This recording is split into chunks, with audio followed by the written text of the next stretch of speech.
All right. So I suppose the story really starts before me. It started with my dad, and he was actually targeted first by the previous district attorney for Randall County. His name is James Farron, and my dad went through being blamed for something that he didn't do, and they didn't have the proper evidence to go for because it didn't happen. And I was in the room when said incident happened, and this was the very first incident where they would not let me give a statement. They wouldn't let me write an affidavit. They wouldn't let me, and I was there. I was in the room. So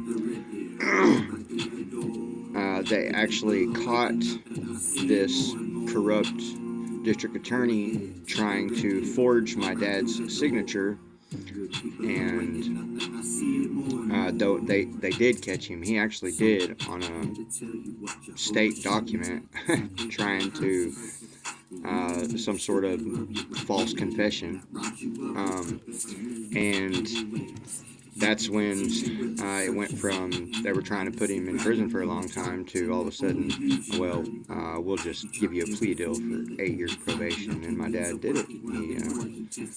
Anyway, and then another instance later on in life, I was probably in middle school about that time, that incident with my dad, and then later on as an adult, I was already married, and my oldest boy was, I don't know, probably 3 or 4, somewhere around in there. I think must have just had my second son about that time, and a friend of ours named Katie Fitz, a friend of mine and my wife's, that we had met through one of my best friends from back in the day. Her daughter was the same age as our son, and so we ended up babysitting for her, and we got close to Katie, and she became a very good friend of ours, and we loved Katie, and we still love Katie, and I'm sure my ex-wife probably still talks to Katie, and Harley as well, her daughter, and Katie got blamed for a murder that she didn't commit. Now, this is important because the night that they said that Katie allegedly committed this crime, this murder of her husband's ex-wife, she was with me and Jenna at our house. She showed up with in tears with back pain, and for whatever reason, my ex-wife had some pain pills from something she was dealing with. So Katie came over and she fell asleep on our bed, and she slept there all night long until like 4 a.m. that morning. She got up, and I was going to drive her home, but she said she was okay. I walked her out to the car, and she went on her way, and then she gets arrested and charged with this crime, and then we find out that it was the night she was with us that this poor lady was murdered, and it ended up being her husband that did it. But she was in Randall County for 18 months, and me and my ex-wife tried to. Her name is Jenna. I don't know why I'm not using her name. I'm just really trying not to drag her into anything. But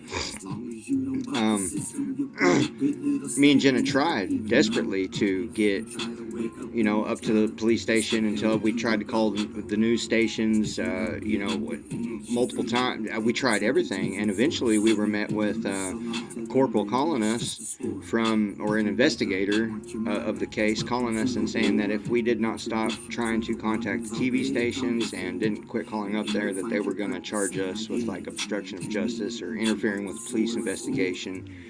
And we were flabbergasted. It was just like, what the hell? Like, I can't believe this is happening right now. Why are they doing this? And I'm not sure why Katie had to go through that. I mean, it was all over the news, the local news, and that's what they do. They put your face all over the local media channels, and like when you call up there and try to talk to them, they're like, we're going to run the story that Randall County ran, and we're not willing to take any other stories. So they have a tight grip on the media there. And this isn't the only time this has happened. So those are just two of the main instances, and I go through all of this in my book in detail, all of these things that happened and the steps that happened, and how I started noticing then that there was very corrupt politicians in our local government, and that deeply upset me, because Amarillo is my hometown. It may not be all that, but it's always been, it's like steady employment. Like I could always go there, and if nothing else, I could put on my tool bags and go get a job building houses somewhere.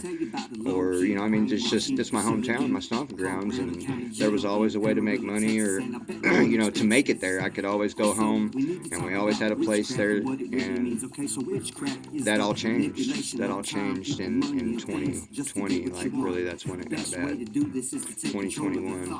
But anyway, so this is how it started, with the enmity between me and Randall County. It literally started with my dad and the prior prosecutor. So that after they, Katie, she was actually found innocent. The boyfriend eventually, or the husband eventually confessed, and she was out of jail. But by that time, they had drug her name through the mud, and I think she moved off to some other state somewhere. And I don't blame her. You know what I mean? That's eventually what I had to do too. And this is what started that case. And I believe it was because her attorney knew. Like, we had been in contact with her attorney, and she knew what we knew. So,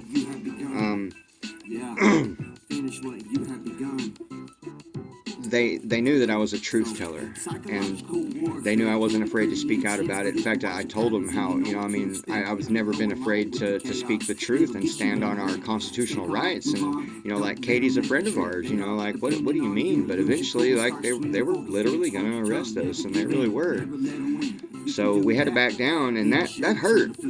That really hurt, and that's why I couldn't get too mad at, like, what was going on with me and what my attorney and what they were able to do. And I don't mean my court-appointed attorney either. I mean, eventually I was able to acquire an attorney, and that, honestly, you don't know that it actually made a difference in the actual time that I spent in jail or whatever. I hope that it did, but I think that God was going to pull me through that situation no matter what. It was really an extortion campaign. I was extorted out of my inheritance. My family hates me. My dad was the only one that held me down through all of it, and it implicated my entire family, and it divided us. And now they think I'm evil, and I'm across the country now, and I still love my family, and I still don't fully understand, what, I have some really good educated, guesses of what was going on, and how my little sister, my adopted little sister, was implicated into it, and she was actually going to, anyway, I'll get to that, but, it's just a story of how they didn't just, target me. They targeted my family, and it worked. It worked. It tore our family apart. So this is where the whole spiritual implication comes in, and I hope one day that there can be reconciliation between my family, because I've already forgiven them, and they still haven't forgiven me for being targeted. I guess I don't know exactly, but they believed the slander. I think they believe that. Actually, I think they're hiding something. I know that they are, but again, this is not about that either. But it is very much part of it, and it's in my book what I know, and I'm finding out more still yet. And it's just like stuff that you really don't want to know. And the crazy thing is that it would have never been enough for me to say you know, you can't be my family anymore. Nothing could have ever done that for me, from my perspective.